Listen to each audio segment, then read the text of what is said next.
what's your secret? You got the kind of vibe that leaves men speechless. It could be model, multitasking genius. Yeah, you got it all. Welcome to another episode of Breakthrough Conversations with Rhoda Company, where we celebrate resilience, leadership, and the power of storytelling, especially through the voices of women and those who uplift us. So today we have an ally with us, Orlando, and this episode is titled When Men Amplify Women's Stories, a conversation with Orlando. And our conversation today is really unexpected and is quite beautiful in my opinion.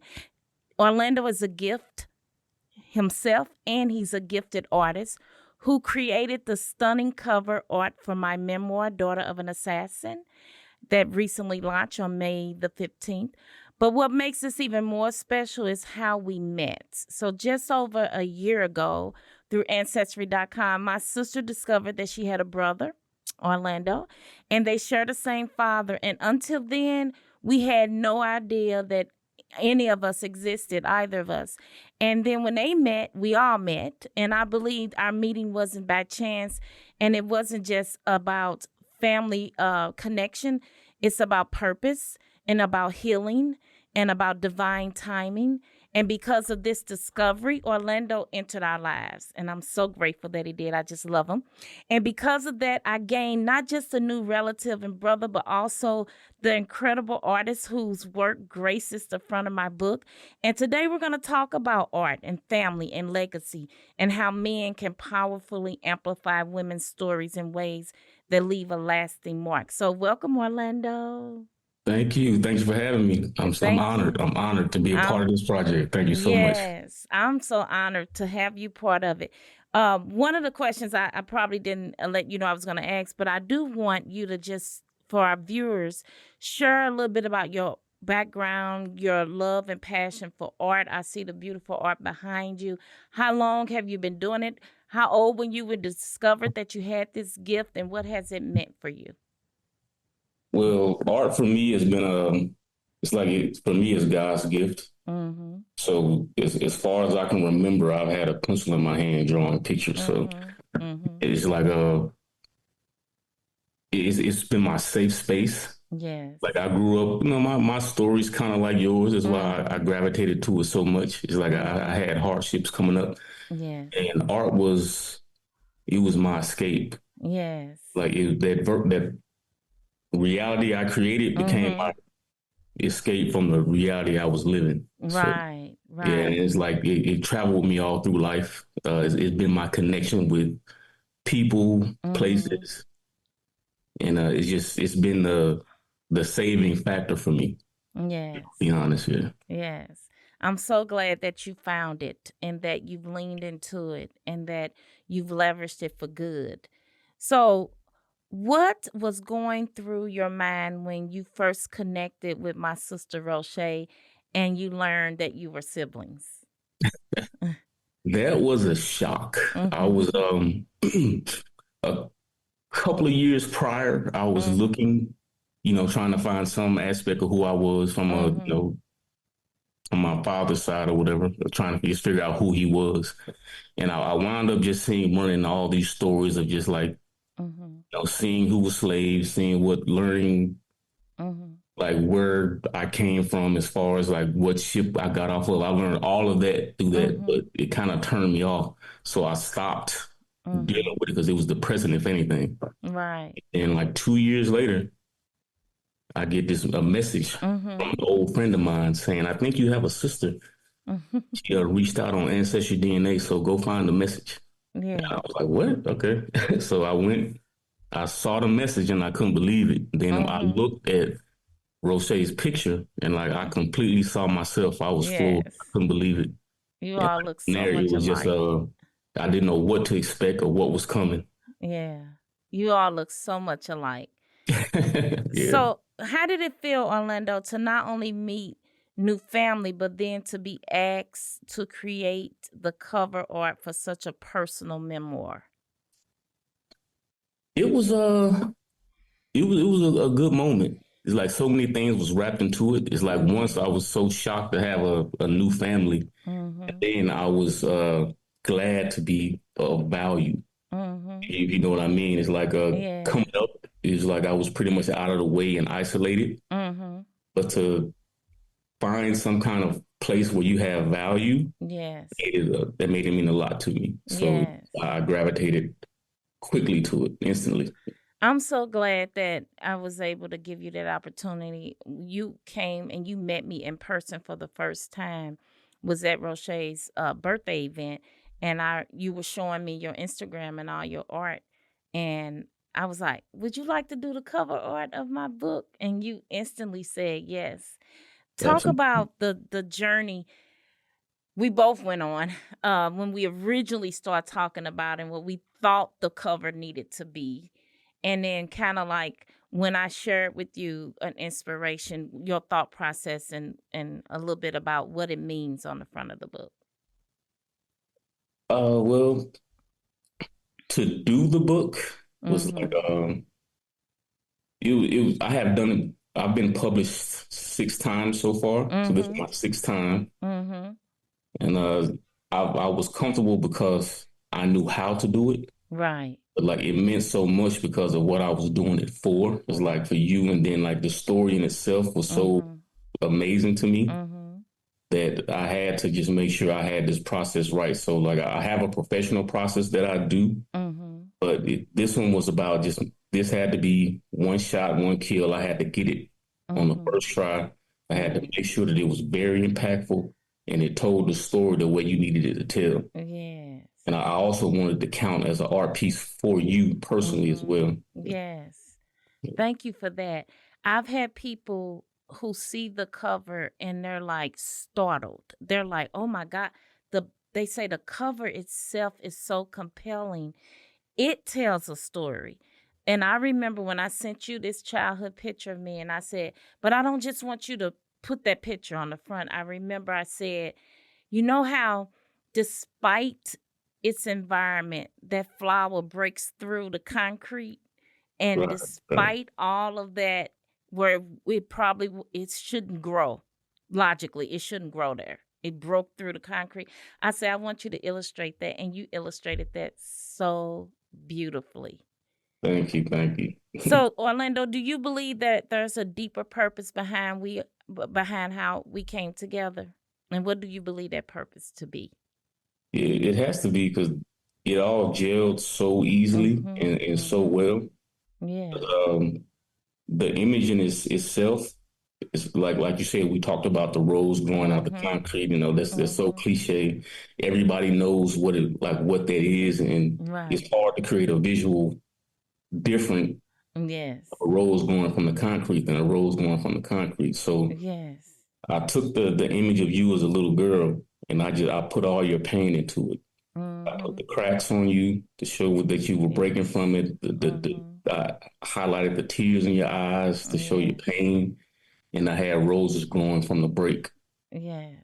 This is to symbolize like who you are now, like who I Right. was able to meet. I just Right. met an amazing woman. I didn't know Right. all this drama had came behind, Mm-hmm. but before Mm-hmm. that, before us meeting. So Yes. it was a 360 moment. Right. Thank you for that. You surely captured it, turning pain into power. So once you agreed to do the artwork and I sent you the picture, you kind of just gave us a little synopsis of like your thought process. And like you said, it's hard to portray anything other than the rose breaking through the concrete, but you managed to do it. You Right. managed to do it. Um, tell me about when you finished it. What feelings did it evoke for you? Mm, uh, First off, it was relief because mhm. it's a lot of pressure because Mhm. when you're doing something like a book cover, it's only one shot because Mhm. the viewer sees it that one time and that's all they're going Right. to see. So you have to put so many messages into it or figure Mhm. out ways how to. Mhm. So when I got myself to a point where I was satisfied with it, where Mhm. because the artists they're their own worst critic, so I Yes. hated it all the way through.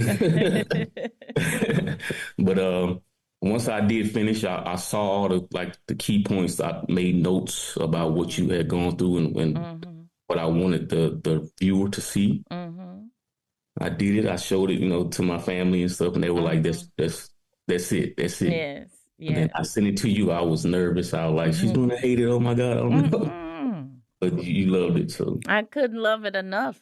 And thank to the point you just made when you say you took notes and things you learned about me and my story, were there any like moments or stories or situations about me that you learned that especially inspired or challenged you as you were working on this piece? you. First, I'll say the first thing that got me was the title in itself because Mm-hmm. I can kind of relate to Mm-hmm. like that shock because you would look at me and you wouldn't believe anything Mm-hmm. that you would hear yourself. Right. So I was able to grasp for that, and then within the book, one of the things that got me was when you had I think the chapter was hiding in plain sight, Mm-hmm. Mm-hmm. and that was me.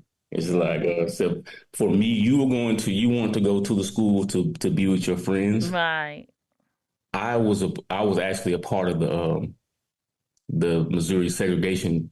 desegregation experience. Okay.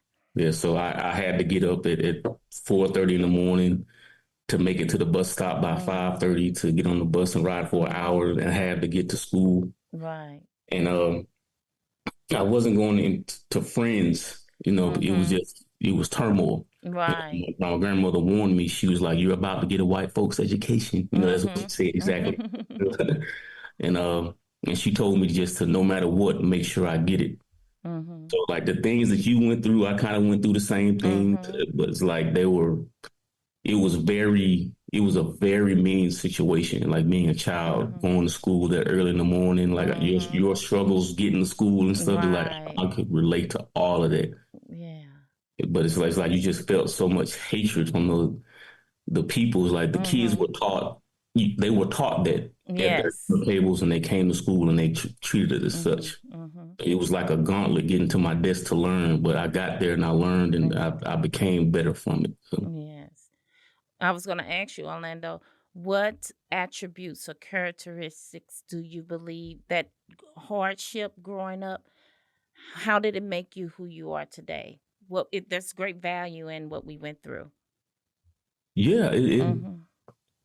I guess from the time that we grew up, because it was also the Mm-hmm. crack era, so Yes. like a lot of families had to deal with that. And I got an unbelievable amount of strength. Mm-hmm. So things that people would find wrong today, I Mm-hmm. don't find it. I'm still able to move. I can keep going. It's Mm-hmm. not as bad as you think because it can Mm-hmm. always be worse. Right. And I've experienced worse, and I Mm-hmm. don't think I'll ever experience what I did experience. Mm-hmm. So I'll never be like that sad again. So Right. that's what it gave me. Yes, that's awesome. So, Orlando, as a male artist, have you had other opportunities to tell other women's stories through your art? Yes, several. As I said before, I've been published 6 times. Mm-hmm. 5 have been by women, Mm-hmm. and one case in particular was a lady. She was being, I guess, pretty much like ripped off. A Mm-hmm. publishing company was trying to charge her $10,000 and Mm-hmm. 50% of all her proceeds, and I knew that just wasn't right. Mm-hmm. So I had the skill set. I said, I'll do your book cover for you. I'll Mm-hmm. set it up for you, and I'll show you how to self-publish Mm-hmm. through Amazon. And she did that, saving her all kinds of trouble. Yes. It made me feel real good. Yeah. Thank Yeah. you for doing that, and thank you for being an ally for us, even through art. Yeah, everything I do. Like there's pictures behind me. Yes. This one may be hard to see, but Uh-huh. this is about a woman's pain. Yes. This is the woman and everything that could possibly happen, like abuse, Mm-hmm. rejection, abandonment, things that can go wrong. It shows her Yes. prayer, and then it Yes. shows her golden when she Mm-hmm. succeeds, all that. And people have really liked Mm-hmm. that. A lot of Mm-hmm. women have like they've made it their screensavers, they made it It's their profile beautiful. pictures, and it's like things like that just mean a lot to me. So I I just naturally, noticed in looking at your art on your Instagram page, your art is very conscious. Like it has messages in it. Talk to us about the genre of art that you do. Yeah, it's very emotional. Like Mm-hmm. if something grabs me and I want to speak, Mm-hmm. it's like through life experience, I was taught that if I use my own voice just as a Mm-hmm. man, as a person, I Mm-hmm. won't be heard. Mm-hmm. If I create an image that'll live forever, Mm-hmm. then they see it. And it's like Yes. I've used that to show my opinions, to gain Mm-hmm. reactions, all of that. It's like I get love from it, I get the hate from the other side from it, I get all of that. So that's I use it for that. That's amazing. What does it mean to you to create something that helps a woman be seen in their full truth? It means a lot because for me, using my art may mean nothing for me Mm-hmm. because it's come so easily. It's just my given talent. Mm-hmm. But it may mean everything to them because I'm able to express what they were trying to express, but they couldn't do it themselves. Yes. Just my help doing it, it's food for the soul. Mm-hmm. And Food then for the like soul. you make people smile. So that's what it's all Yes. about. Yes. I'm very proud. So have you ever felt called to use your art to amplify underrepresented groups or stories before? And if so, do you have like a story you could share with us? Oh yeah. I've Mm-hmm. if I wanted to express my anger on something, Mm-hmm. I became a kind of a political cartoonist, Mm-hmm. Mm-hmm. and I've done things like that. I've Mm-hmm. for example, when during the George Floyd protest, Mm-hmm.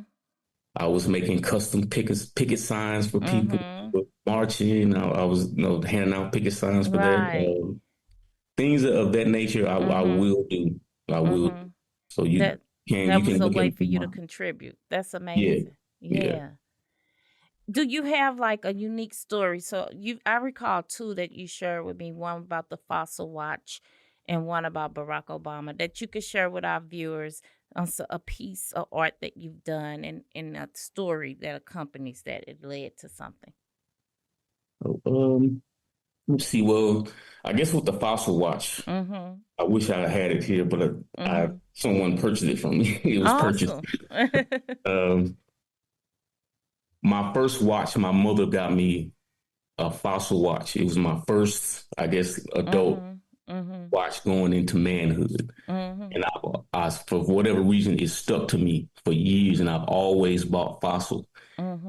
And just one day, I was, on the, Instagram, and I was, on fossil's page, and he Mm-hmm. just told the story that I've Mm-hmm. always gotten fossils. It's my, Mm-hmm. I felt like a man when I had my fossil watch. Mm-hmm. And then they turned, an executive they sent me the latest high Mm-hmm. end watch that they had. Wow. And I was so it was such a moment for me that Mm-hmm. I drew the watch again. I drew it and sent Yes. it back to them, and then they put it on their page. That's And like I awesome. got this, I was getting discovered by things like that. Like I Yes. wound up signing with a Conception Arts based on like the art that I was posting and showing. So that was one of the catalysts for me. That is awesome. Remind me of the Barack Obama story with the art you did. Yeah. At the time, I was dating this person. Her child went to an Mm-hmm. elementary school, and they wanted just they had a project where they were working on a Mm-hmm. picture. Mm-hmm. I'm like, okay, I'll do that. So I helped them with the art project, Mm-hmm. and they took it to school, and the art teacher was floored, Mm-hmm. and she was like, "Can you have him help us do something for us?" Okay, and Mm-hmm. I'm like, "Yeah," and I wound up joining. The art teacher asked me for the president, and Obama Mm-hmm. was a president at the time, President Obama. I'm Mm-hmm. sorry, and I drew it. They were amazed. They had me come talk to the school. Mm-hmm. Newspapers showed up, and it was just, I had no idea that art Mm-hmm. could get like that, that it can make Right. people, like feel that way, Right. that they would be that proud of it. Yes. So it's like this is one of the things that unlocked the ability to go commercial like I Mm-hmm. did. Mm-hmm. That's amazing. I love that story. And I hope this piece brings some notoriety and success to you as well in front of Yeah, my that look. piece there, that's to me, that's my family piece. That's family Yeah. stuff. We going somewhere with this. We claiming it, speaking into the universe. Tyler Perry, go call us and we go write a movie together. I'm so proud. Absolutely. So what you kind of answered this, but what do you hope people feel or think when they look at the cover of Daughter of an Assassin? I want them to see it, and I want them to be upset that a child went through that, and I want them to read it, and I want them to realize that it's also it's a story of success. So like when they see the flowers, I want them to know that there's a success story in here, and I'm going to read it.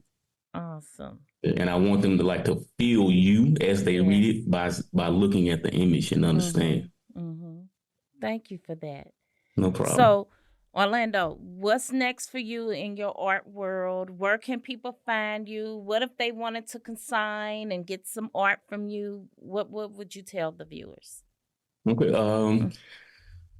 If you want work from me, my Instagram page is OW Illustrations, and then from there I'll take you can just send me a message and I will link up from there. But art has always been something that has been like kind of private to me. I recently started getting out and doing shows, and like I started touring the country doing shows and stuff like that. So it's all still new to me. Yes. But at this point, I'm just available to give art to the people that need it. And if you have a problem trying to express yourself or a need, or you have a vision but you can't quite do it, it's one of my specialties. So like at OW Illustrations, yes, you'll see my work and you'll see how to message me. I've applied for this book festival in Kentucky, and if I get in, I want you to go with me, so we can go on the road. So absolutely, I can put the artist with the book. So Orlando, again, thank you so much for joining me today and for pouring into me and contributing in the way that you did. It's just like you said, legacy leaving. I remember when I said, Orlando, you want me to put you in the book as the illustrator? You was like, I will be honored because it will add to my legacy. And I think that you have so much to offer in this space, and there's an opportunity for you to even tap into the younger generation and these young people that don't even know how to use their gift, and help them get on a path that they could contribute to the world through their art as well. So thank you so much. I appreciate you, Orlando. You didn't just create art, you captured the essence. You gifted me something I didn't even know I needed. It's a visual legacy, as I stated. This cover is now the first thing people see, but it's also one of the deepest expressions of what the book stands for, which is transformation, truth, and identity. So to our listeners, this conversation reminds us that sometimes the people who are meant to help us tell our stories, they're not in our lives yet. You may not have met them yet, but they're coming. And sometimes healing doesn't arrive in a way we expect. Sometimes it shows up in brushstrokes, in siblings we never knew we had, or in divine timing that links our stories together. So if you haven't already, grab your copy of Daughter of an Assassin. You can purchase that on my website. It's therhodaexperience.com. It'll take you right to the link, or you can go directly to LinkedIn. Eventually, it will be on other platforms like Barnes and Nobles, etc. And eventually, I will have an audio book. And take a moment to truly study that cover. It's more than a design. It's a legacy of art. It's family and it's power. And if you were moved by today's episode, share it, because when we amplify one another, we all rise. So until next time, this is Rhoda reminding you, your breakthrough begins here. Thank you. Hey, what's your secret? You got the kind of vibe that leaves me speechless. It could be model multitasking genius. Yeah, you got it all. Hey, what's your story? A kick-ass mom and 40 under 40. A soccer practice in your high heel glory. Yeah, you do it all.